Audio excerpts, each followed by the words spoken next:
Hello! Heto na naman po tayo sa panibago nating kabanata. Sino po ang excited sa inyo? Alam kong lahat tayo gusto nang marinig ang susunod na mga mangyayari.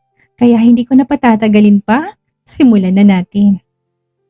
Ikaw kasi, dinamay mo pa kami. Siniko ni Deadly Seat si Scarlet Blade dahil sa kapabayaan nito kaya napuno na naman ang tenga nila sa sermon ng kanilang boss. Mabuti nga lang nasa mood pa ito dahil kung hindi, tsak nalalabas na naman sila ng compound na ito na may bali sa katawan. Sorry po master, parang iiyak na wika ni Scarlet Blade habang nakaluhod sa harapan ni Marlon. Get up! Nagigigil na sigaw niya. Nasaan na ngayon si Cynthia? Nakatakas po sila master. Posible pong lumipat sila ng tirahan matapos malaman na minaman-manan namin sila. Mahinang sagot ito. Buisit! Naikuyom ni Marlon ang kamao dahil sa narinig. Parang gusto na talaga niyang suntukin si Scarlet Blade. Ngunit wala siya sa mood upang gawin yon. Ayaw niyang mahalata ng asawa niya na galit pa rin siya kapag pumasok siya mamaya sa silid nila. Nakilala mo ba kung sino mga kalaban na umatake sa inyo? Muling tanong niya. Nakilala ko pong isa sa mga nakalaban ko master dahil iba pong paraan nila kapag pumatay. Sila pong nasa first phase ng training namin. Ang Dragon Knights? Kunot noong tanong ni Marlon. Lahat ng Black Dragon ay dumaan sa 7-phase training. Ang unang phase ng training nila ay kung paano labanan ang Dragon Knights dahil leeg ang pinupunteriya ng mga ito kapag pumapatay. Sa buong mundo, nangungunang Black Lion at pumapangalawa naman ang Black Dragon sa listahan ng pinakamahirap kalabanin. At itong Dragon Knights ang pinakahuli sa lahat, kaya silang nasa first phase ng training na kailangan pagdaanan ng Black Dragon. Kilala niyang master ng Black Knights, isa itong Chinese assassin. Yes, master. Mga Dragon Knights po sila. Pagkumpirma ni Scarlet Blade sa hula niya. Nagsalubong ang kilay ni Marlon. Paano nagkaroon ng connection si Cynthia at ang Dragon Knights? Binalingan niya si Deadly Seat. Deadly Seat, palit kayo ng mission ni Scarlet Blade. Pero master, kaya ko naman po mission ko. Shut up! Galit na binalingan ni Marlon si Scarlet Blade. Sumingit kasi ito sa pagsasalita niya, kaya siya naiirita. I'm not talking to you, so you have no right to interrupt me. Malamig ang tingin na pinukol niya kay Scarlet Blade. Sorry master. Mahinang sagot ito at muling hinarap ni Marlon si Deadly Seat. Alamin mo kung saan ngayon si Cynthia. Dagdagan mo mga tauhan mo. Isama mo si Deadbeat. Ihanda mo sila. Sakaling sasalakay muli ang Dragon Knights. Remember, kailangan mahuli niyo ng buhay si Cynthia para sa asawa ko. Yes, master. Sagot agad ni Deadly Seat. Muli niyang binalingan si Scarlet Blade. At ikaw, may bagong mission akong ipapagawa sa'yo. Tila lumiwanag ang mukha ni Scarlet Blade dahil sa narinig. Excited siyang umangat ang mukha tumingin sa master niya. Hanapin mo si Marisa Magnaye. Agad napalis ang ngiti sa labi ni Scarlet Blade nang marinig ang bagong mission niya. Master, ano pong gagawin ko kay Marisa Magnaye? Dismayado niyang tanong. Pakiramdam niya, bumaba ang quality niya dahil bumaba rin ang mission na binigay sa kanya ng master niya. Kailangan siya ng asawa ko dahil siyang susi para mahanap si Marco. Kaya sasama ka sa amin sa pagbabalik namin sa Wales bukas. Kung inaakala mong mababang mission ang binigay ko sa iyo, nagkakamali ka. Dahil magsisimulang paghahanap mo sa kanya sa North Kingdom. Hawak siya ngayon ng underground organization dahil doon siya dinala ni King Rufus noon. Kaya ihanda mong sarili mo. Biglang tumaas ang dibdib ni Scarlet Blade dahil sa narinig. Akala niya bumaba ng mission niya. Yun pala mas tumaas pa. Kailangan sa pagkakataong ito, hindi niya na mabigo ang master niya. Marami pang misyon ang binigay ni Marlon sa mga tauhan niya.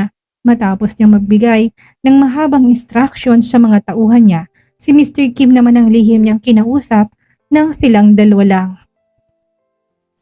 Kasalukuyan silang pabalik sa loob ng mansyon. Kim, tawagan mo ang Soliel sa Black Lion. Gusto kong lihim nilang subaybayan ang lahat ng lakad ng mga team leader ng Black Dragon.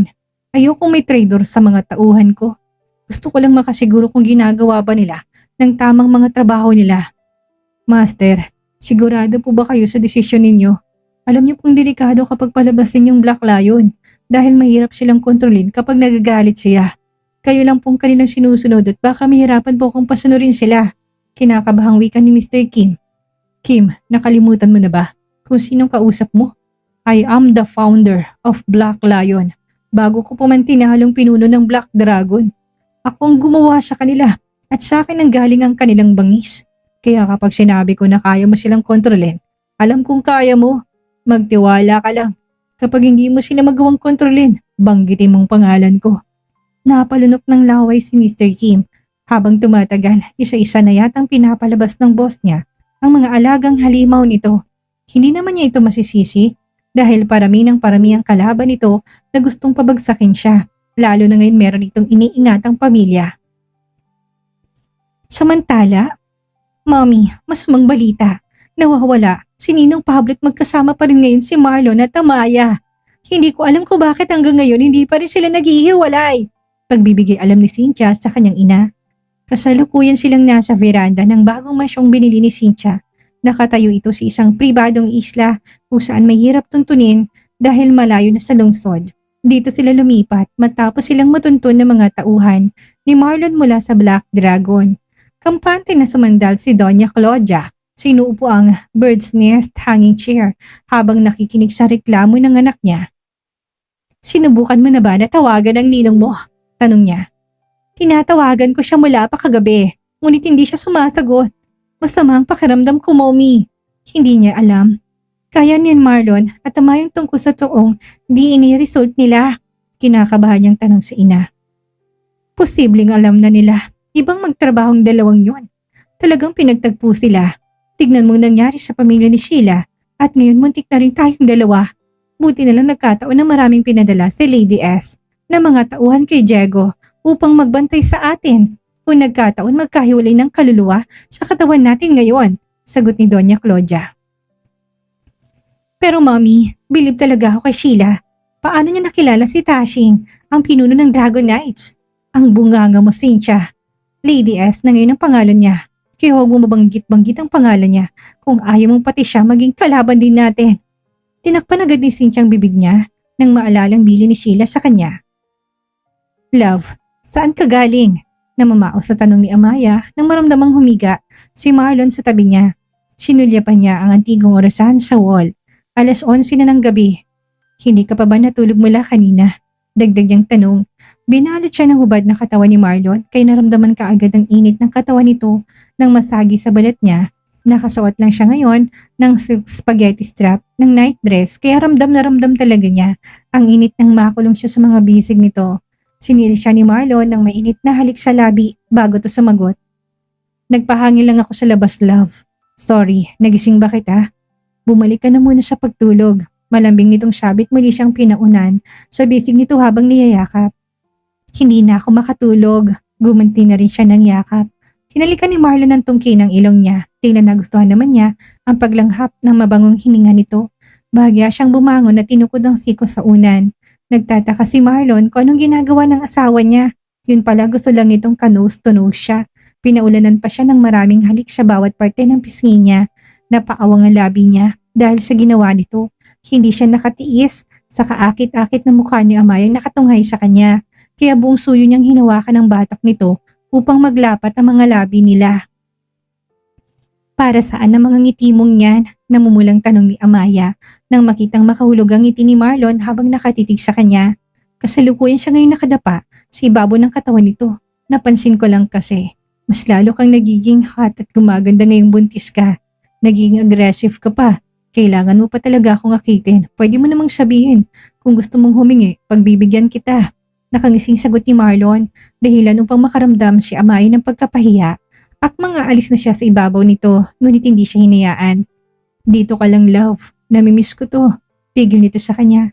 Hinayaan niya na lang na ilapat ang right side ng mukha niya sa dibdib ni Marlon at pinakinggan ng lakas ng heartbeat nito. Ilang sandali na isipan niyang itanong, Love, paano ka naging Black Phantom or paano ka naging pinuno ng Black Dragon? Sandali muna nag-isip si Marlon kung sasabihin niya ba dito ang tungkol doon. Ngunit wala namang dahilang itago niyang tungkol sa Black Lion at Black Dragon dahil darating din ang araw na malalaman pa rin ng asawa niya ang tungkol doon. Bakit gusto mong malaman ang tungkol doon? Naisipan niyang itanong. May karapatan naman ako na kilalanin ng lubos ang asawa ko, hindi ba? Gusto kong malaman ang lahat sa buhay mo, sagot ni Amaya habang nilalaro ng kanyang daliri ang mga pinong balahibo sa dibdib ni Marlon. Muling naalala na naman ni Marlon ang masalimuot niyang nakaraan.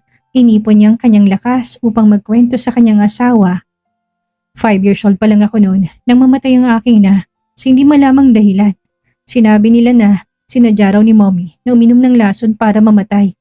Pero hindi ako naniniwala dahil wala naman siyang problema para gawin yun. Buwan pa lang ang nakalipas, simula nang ilibing siya, dinala na ni daddy si Laura sa mansyon. Kailangan ko raw siyang tanggapin bilang aking pangalawang ina dahil buntis na raw ito sa aking kapatid. At yun si Gabriel. Hindi ko pa alam noon na meron pala siyang 1-year-old na anak na iniwan sa labas at yun si Sheila. Nagsimulang pagdurusa ko na naging bully ako sa school. Palagi ako sinasaktan ng mga grupo ng mga kabataan. Alam kasi nila na wala na akong pamilya na siyang poprotekta sa akin. Ang ilang taon kong pagtitiis na maging bully, mas lalo na dagdagan ng mamatay ang aking ama. Again, same reason ang dahilan ng pagkamatay niya, tulad ng aking ina.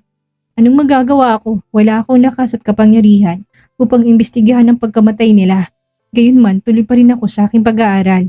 Ang kagandahan lang nun, dahil wala akong tuition na binabayaran sa school. Nasa loob pa lang ako ng tiyan ni mommy, sinigurado niya ng kinabukasan ko. Naglagay siya ng 50 bilyong pondo sa bangko para malamang sa akin at makukuha ko lamang to kapag nag-aral na ako. Nang malaman to ni Laura, inubos niyang i-withdraw ang pera na yun. Sa kadahilang nanganib raw ang kumpanya, iniwan sa akin ang aking amatina. Naniwala naman ako dahil kulang pa ako sa kaalaman ng mga bagay-bagay pagdating sa negosyo noon. Hanggang sa wala nang natira sa akin, kundi tiwala na lang sa aking sarili. Simula noon, nabubuhay na lang ako sa sarili kong sikap. Nagbebenta ng dyaryo upang meron akong allowance at pambili ng mga projects ko sa school. Hanggang sa isang araw, halos mamatay ako sa daan dahil sa pangbubugbog ng mga batang mas matanda pa sa akin. 10 years old na ako that time. Matapos nila akong bubugin, iniwan nila ako ng walang malay. Nagising na lang akong nasa loob ako ng gubat. Habang binabaybay kong palabas ng gubat, napansin kong isang grupo ng mga armadong lalaking paparating. Mabilis ako nagkubli sa mga makapal na puno. Sinundan ko sila ng aking paningin at nakita ko silang papunta sa isang malaking bahay. Hindi gaano malayo mula sa pinagtataguan ko. Malakas nilang sinipang pintuan ng bahay na yun. Ilang sandali pa, hawak na nilang mag-ina. Isang babaeng nasa 30 plus ang edad at isang 10 taong gulang na batang babae na pareho rin ang edad sa akin ng mga panahon na yun. Akmang dadalhin na nilang mag-ina na hindi natuloy dahil dumating ang lalaki. Saksi ako kung paano lumaban ang lalaking yun. Mag-isa lang siya. Ngunit kaya niyang patumbahin ng 20 kalaban gamit lang ang kanyang daliri at paa. Magaling din siyang umiwas sa mga bala na pwedeng tumama sa katawan niya. But sadly, namatay ang kanyang asawa dahil tinamaan ito ng bala at tanging anak niyang babae na lang ang natira sa kanya. Hindi ko alam ng lalaking yun ay isa palang untouchable assassin ng kanyang panahon. Tumigil siya sa pagiging assassin upang magbagong buhay. Ngunit tayo siyang tantanan ng kanyang mga kalaban at mga taong humawak sa kanya. Simula noon, araw-araw na akong pumupunta sa bahay nila upang magpaturo sa kanya kung paano lumaban at kung paano pumatay. Naging mahusay akong assassin sa tulong niya hanggang sa ginagamit ko ito mismo bilang proteksyon sa aking sarili. Hindi ako pumapatay na walang dahilan at mas lalong hindi rin ako pumapayag na hindi lumalaban. Sabay niya kaming tinuruan ni Maui, ang kanyang anak. Ngunit nakakalungkot lang dahil maagang namatay si Master Jiang. Nilason siya ng pinaka-boss ng Black Dragon. Mahaba niyang paliwanag. Nasaan na ngayon ang anak niya si Maui? Sa ngayon, hindi ko na inalam kung nasan siya. Nangako ako sa ama ni Maui, hindi ko siya pababayaan, kaya upang makabawi, kung anong tinamasa ko ngayon, ganun din ang ibibigay ko kay Maui. Malaki ang utang na loob ko sa kanyang ama noon. Kaya nung yumaman na ako, muli ko siyang binalikan. 18 years old na ako nung binalikan ko siya para makabawi sa kanya.